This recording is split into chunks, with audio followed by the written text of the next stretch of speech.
Hey guys, tonight we're drifting into the middle of a desert. And not just any desert. This one hums with ancient wind, forgotten footsteps, and something much, much larger than it should be. You're going to walk through the Atacama in northern Chile, one of the driest places on Earth. So dry, in fact, that if you dropped a sponge, it would ask you for a glass of water. Before we fully settle in, feel free to tap that like button and subscribe, only if this kind of cozy storytelling feels right for you. And while we're easing into this journey, leave a comment telling me what city you're listening from and what time it is there. I always imagine a sleepy map lighting up, one dot at a time. Go ahead and lower the lights. Maybe let a fan or soft hum fill the room. And let's slowly drift into tonight's tale together. You wake up on a soft ridge of sand, still warm from the day's sunlight, even though the sky above is already soaked in moonlight. There's nothing around you but stillness, salt, and a horizon that never seems to end. The air is so dry, your breath feels like it's whispering through paper.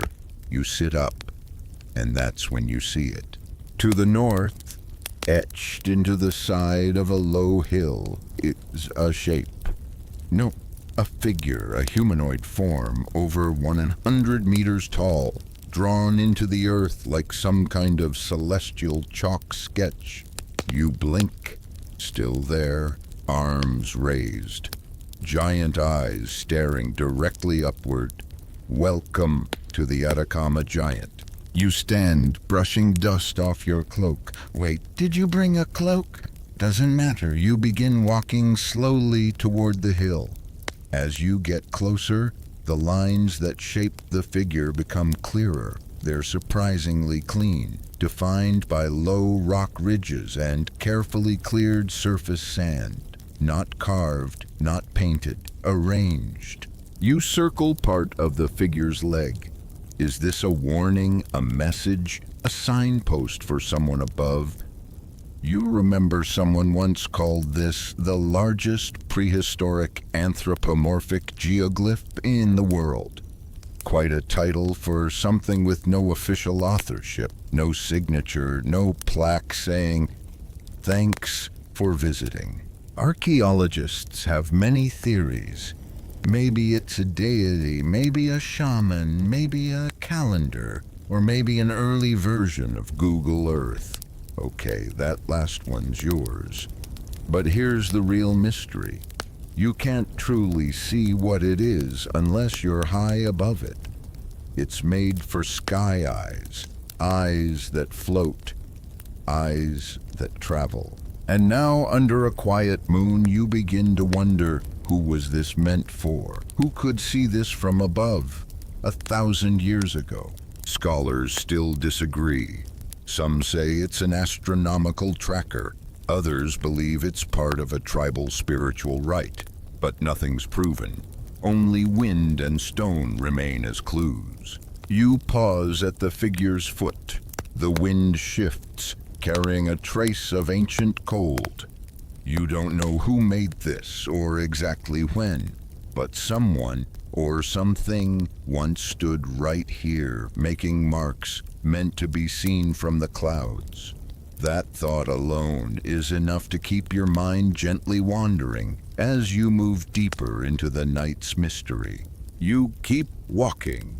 Your footsteps are nearly silent now, muffled by centuries of compressed dust and thin salt crust. The stars overhead seem so close, you feel like you could pull one down and put it in your pocket. There's a stillness here that feels older than time, like even time itself gets tired in the Atacama and takes a nap. And as you wander, you notice something strange. This isn't the only figure. Not far from the Atacama giant, scattered across the desert like celestial breadcrumbs, are dozens of geoglyphs. Some spiral, some twist like snakes. Others look like birds, people, or shapes you can't quite name. It's a gallery with no roof and no labels, only sky. Some of these are believed to be over 2,000 years old, possibly left by the ancient Tiwanaku or later Inca peoples. Others, their origin is still anyone's guess. You kneel beside one, a kind of zigzag line that might represent water or lightning, or maybe just someone having a very dramatic moment with a stick. You reach out to touch the edge of the rocks, but pause. Something about the stillness makes you feel like a guest in someone else's very old room. You whisper an apology anyway, just in case. Archaeologists still debate how these geoglyphs were made so precisely without being seen from above. Did someone climb nearby hills, use string and sticks, rely on oral geometry passed down across generations? It's one of those questions scholars love arguing over for decades, and probably will for decades more. You remember reading that some of the geoglyphs seem aligned with the movements of the sun, moon, and stars. Others point toward distant volcanoes or sacred mountains. There's a whisper of astronomy here, a suggestion of celestial choreography. And then there's the weird part. Some of the shapes don't match anything in nature. Not animals, not tools, not myth. Just forms, abstract, eerie, oddly modern. You sit on a small stone and let your thoughts float. What kind of mind imagines a picture that can only be understood from the sky? What kind of society builds something not to see themselves, but to be seen from above? You smile at the absurdity, then sigh. We live in a world where people struggle to parallel park. And here we're humans, or spirits, laying out kilometer-wide artworks for invisible viewers. Maybe it was spiritual. Maybe it was mathematical. Maybe it was a desert version of shouting, "Hey, look at this!" into the cosmos. Whatever it was, it still lingers. The wind sighs low across the ground. You rise, brushing salt from your fingers. Somewhere behind you, the giant is still watching the sky. You wake before the sun.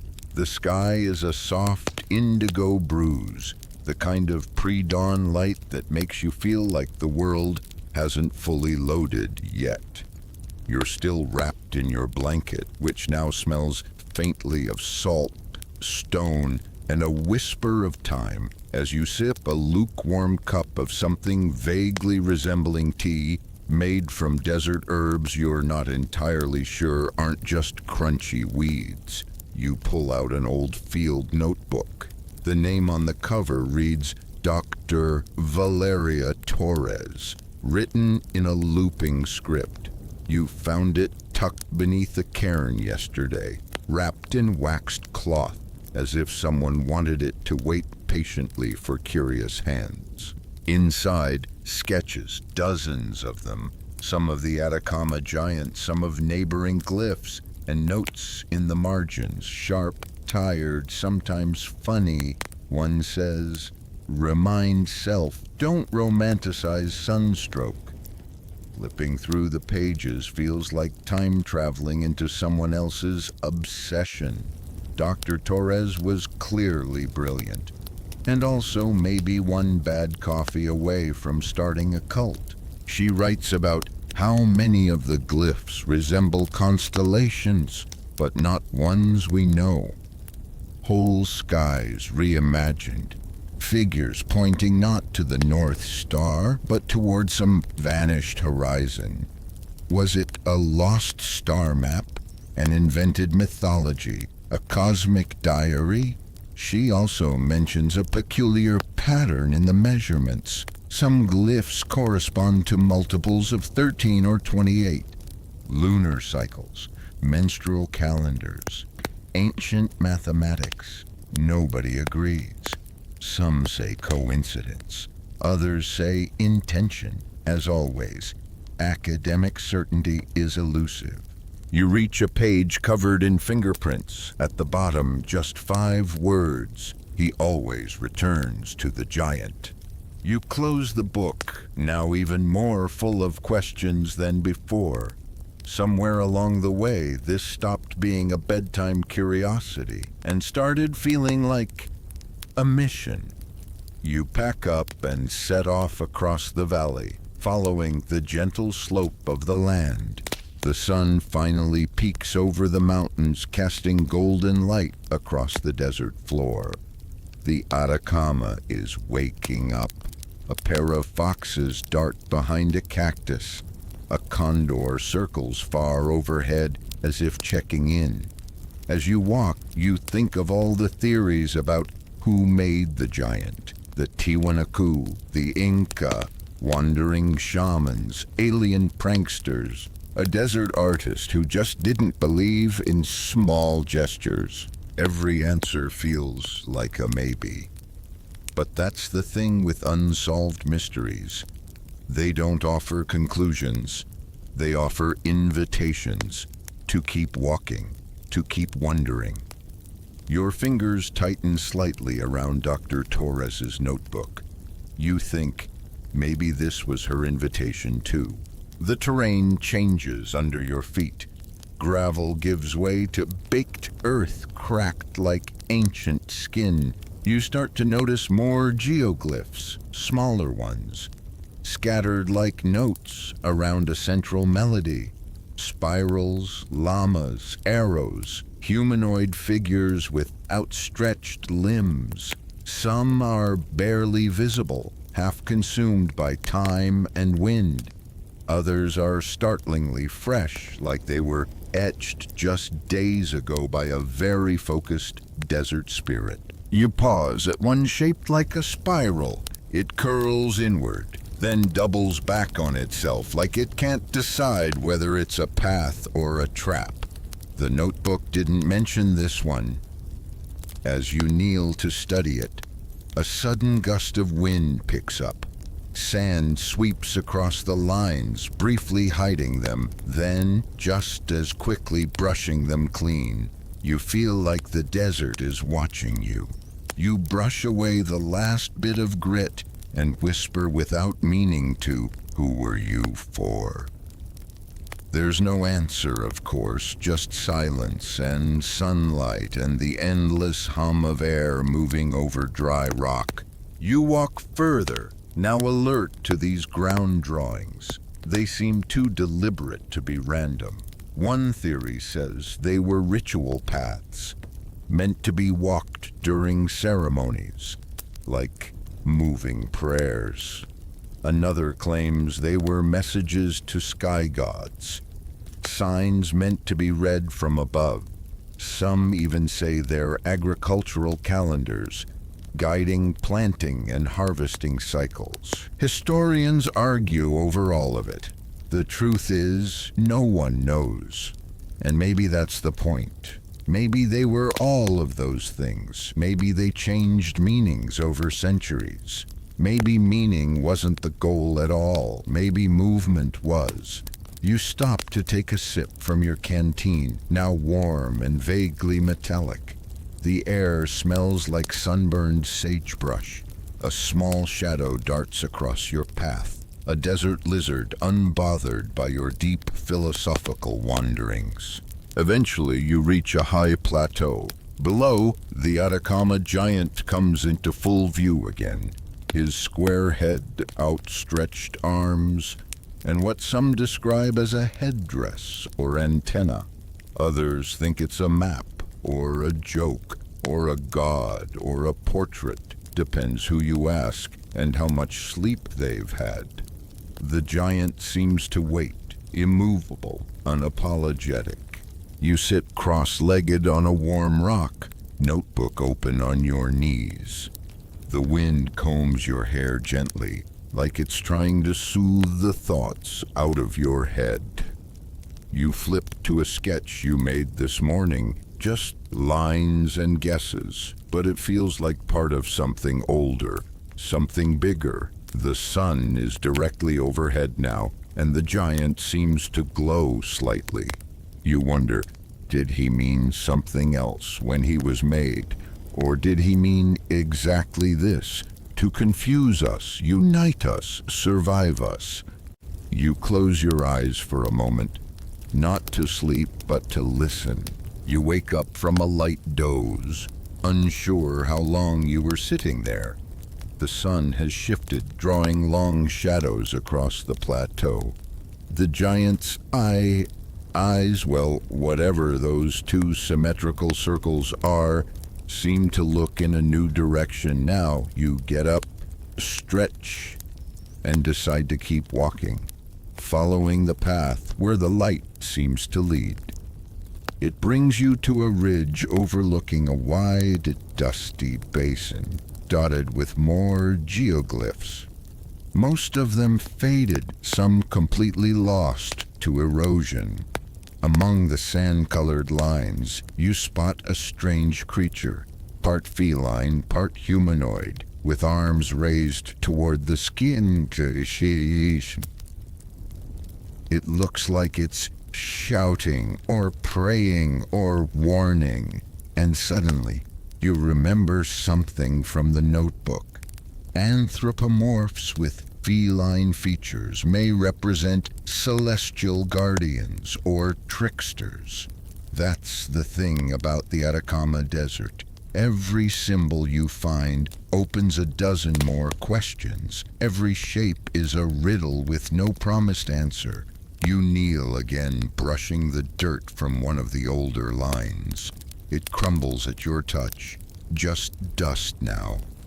You sit back, feeling the eerie weight of silence. It's like listening for the echo of a story that hasn't been told in thousands of years. Back in your notebook, you write down a simple sentence. It's like they were drawing for someone who would never arrive. Then you laugh at yourself. Okay, that's a little dramatic, but still you can't help feeling the layers. There's the person who carved this symbol, the people who walked around it, the wind that swept across it for centuries. And now, you, kneeling in cargo pants, squinting under the desert sun, trying to read a language that may have never been meant to be read. One theory in the margins of your notes catches your eye. It's from a 1970s fringe archaeologist, someone academia mostly ignored. The geoglyphs, she wrote, were not made to be seen from the sky, but from dreams. You underlined that, not because it's proven, but because it feels right. You look around, the desert is still, no wind, no birds, just you and the remains of ideas drawn in the dirt. The kind of place where the veil between worlds feels slightly thinner, and just when you're about to head back, you spot something small and out of place. A single black stone, perfectly round, balanced atop a flat boulder. You walk over, pick it up.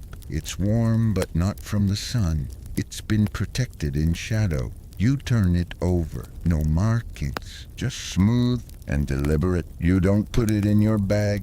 You leave it on the rock. Some things, you decide, are better left as questions. You return to the ridge with the giant in the distance. Now just a silhouette against the late afternoon sky.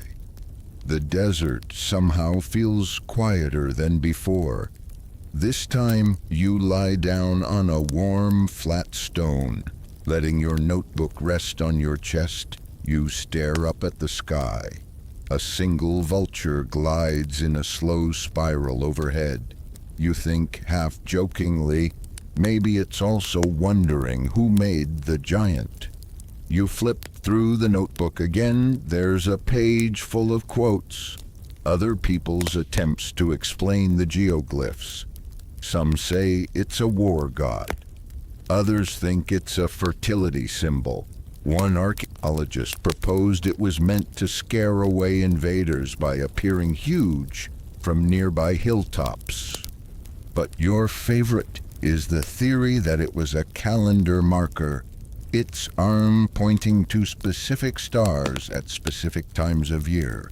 You trace those arms with your fingers now, mentally lining them up with the constellations above. It doesn't quite match, but then again, neither does your depth perception after a long day in the sun. You wonder what it would have felt like to live here 1,000 years ago. Not just visit, but actually belong to this land. Wake up each morning to this wind, this silence, these relentless blue skies. You imagine walking through this plateau barefoot, carrying water in ceramic jars, reading the horizon like a sacred scroll. In the distance, the giant watches, silent, still. It has outlived entire civilizations. You picture a child 1,000 years ago tugging their parent's sleeve. Who made that? And the parent shrugs. And says, no one knows. It was always there. You smile. That's probably the most honest answer anyone ever gave. And just as your thoughts begin to drift, you hear voices. 2 hikers, maybe, far off across the ridge. You sit up, adjust your hat, and feel slightly disappointed that the spell has broken. But then again, maybe it hasn't. You pick up your notebook and, for no particular reason, sketch the giant again. This time, you add tiny feet, a curly tail, and give it a name.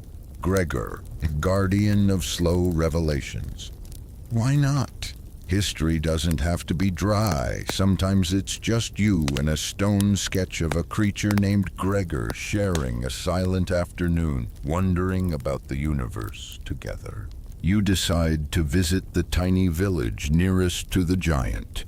A scatter of adobe homes huddled around a dry stream bed, their walls the color of baked earth. There's a single cafe, its sign sun-faded and hand-painted, where you find shelter from the heat and maybe a story or two. The cafe owner greets you with a nod and a smile that says, "We don't get many visitors." You order something cold, though you're not sure what exactly. It tastes like cactus, dust, and lemon, which is somehow refreshing. You mention the giant casually. The owner leans in a little. Yes, the old one. The old one. You learn that locals don't call it a geoglyph. They call it El Gigante, or more often, El Silencio. The silence, a name that feels like a whispered warning, or maybe a description of how quiet things get when you're near it. There are stories, the owner says, wiping a glass with a cloth that's more memory than fabric. Old stories. Some say the giant walks at night. Some say if you sleep nearby, you dream of things you haven't lived. You try not to visibly shiver. They used to leave offerings, he continues. Even now, sometimes we find feathers, pebbles stacked just so. A child's drawing pinned to a cactus. No one admits they put them there. You ask if he thinks the giant was made by ancient hands. He shrugs. We don't think of it that way. It was always there. That phrase again, always there. You finish your drink and walk through the village, past goats and old women weaving under shade cloth. A teenage boy is kicking a deflated ball against a sun-bleached wall. He looks up and points behind you. El Silencio, he says simply. You turn and see it, just barely, a faint outline in the dust-blown horizon, like a secret only the land remembers. You nod. Yeah, you whisper. I see it. And for the first time, you stop trying to explain it. You just let it exist. Because maybe that's the point. Not everything old needs decoding. Not every mystery wants to be solved. Some things, like the silence around a giant made of stone and time, are sacred because they stay unanswered. Later that evening, you find yourself climbing a ridge just before sunset. The wind is cooler now, and the sun is low, casting long shadows that stretch over the desert like the fingers of an ancient clock. You're not alone. There's an archaeologist with you this time. She's wearing a sun hat too large for her head, boots too worn for comfort, and a necklace made of bone and glass beads. She tells you she's been studying El Gigante for 5 years and still has more questions than answers. That feels about right. She lays out a few maps on a flat rock and places pebbles to stop them from blowing away. The maps show not just the giant, but dozens of smaller geoglyphs scattered across the region. Llamas, birds, huge humans, spirals. People only talk about the giant, she says, but the Atacama is full of messages. Messages from whom? That, she says with a grin, depends on how romantic you are.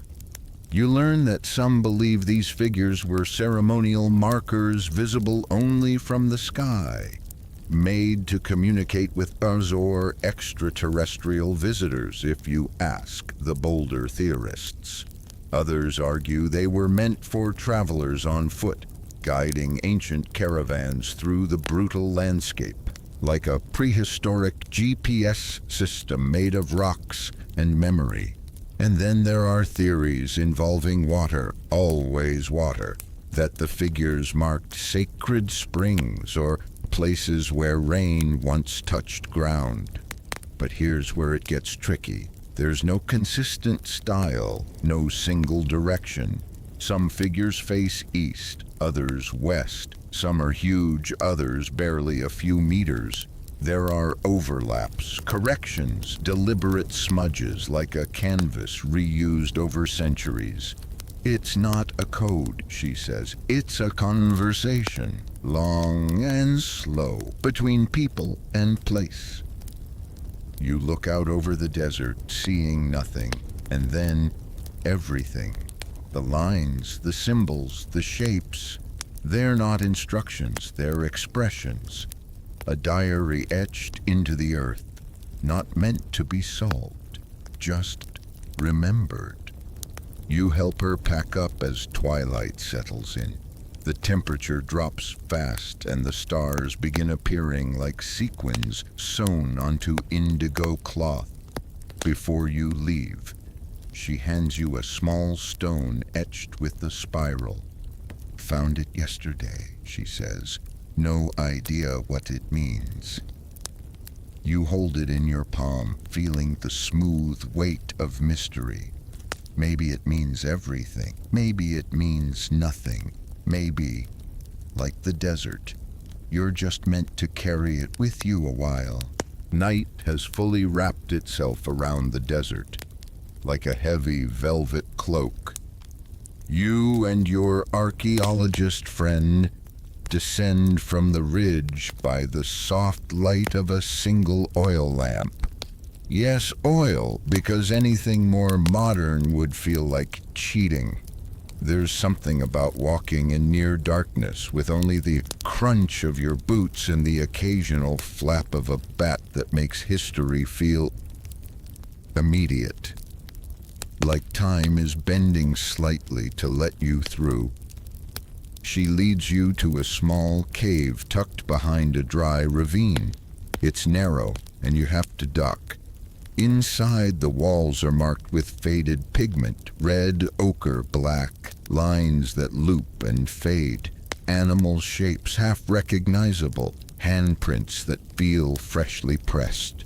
"This is older than the giant," she whispers, reverent.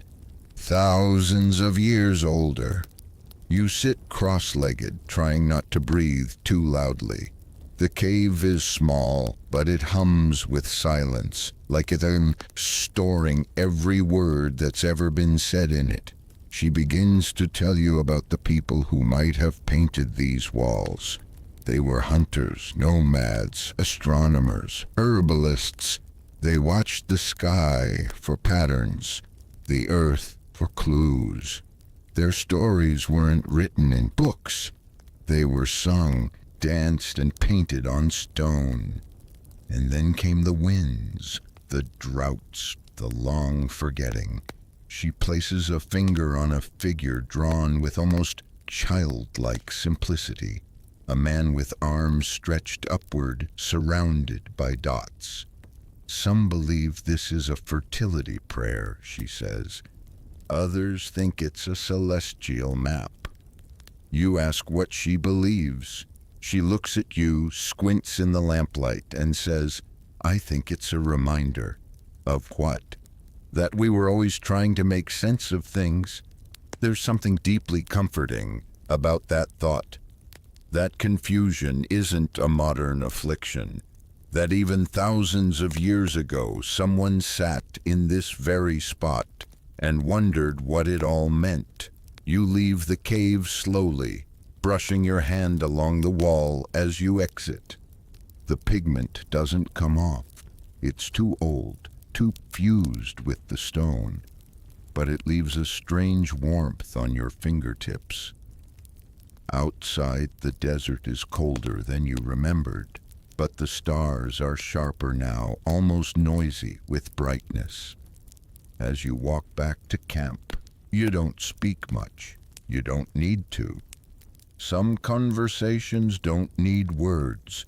Some mysteries are best left humming quietly in the dark. You wake up early, not because you meant to. Trust me, your body still craves sleep.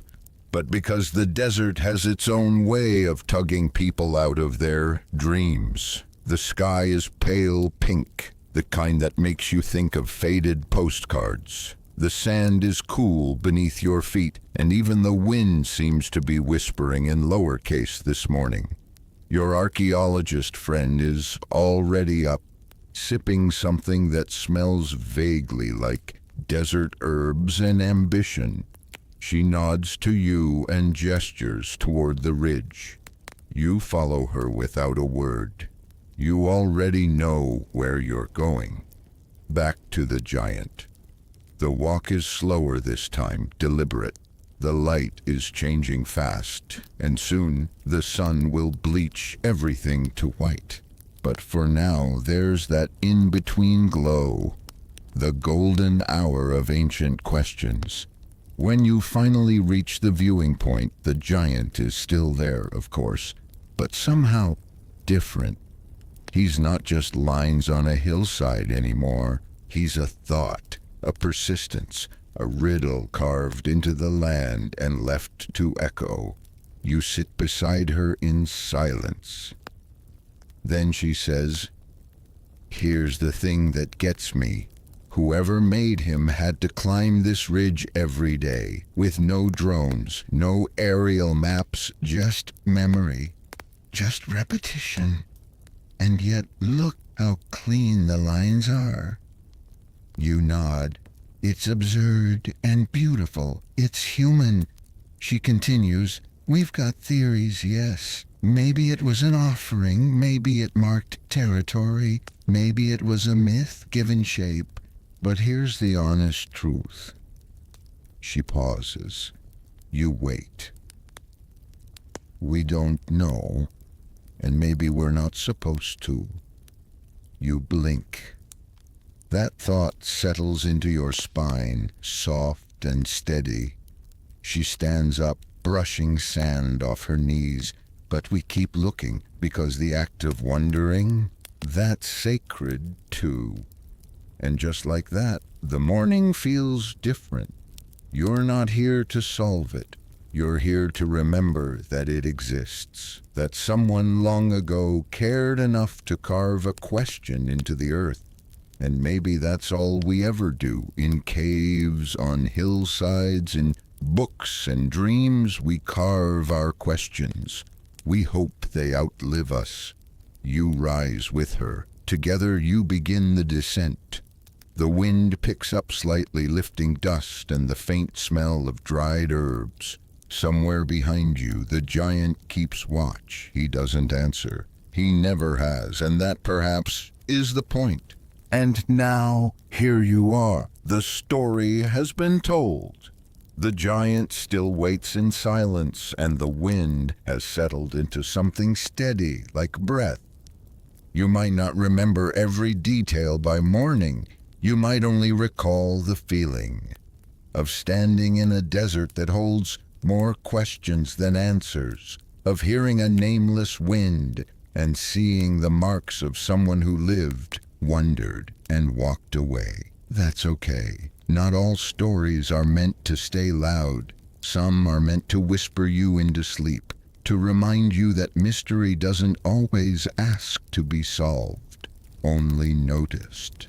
So let yourself drift now. You've walked far enough for one night. Let the questions curl around you like a warm blanket. Good night, traveler, and may the next story find you gently. The end. Good night.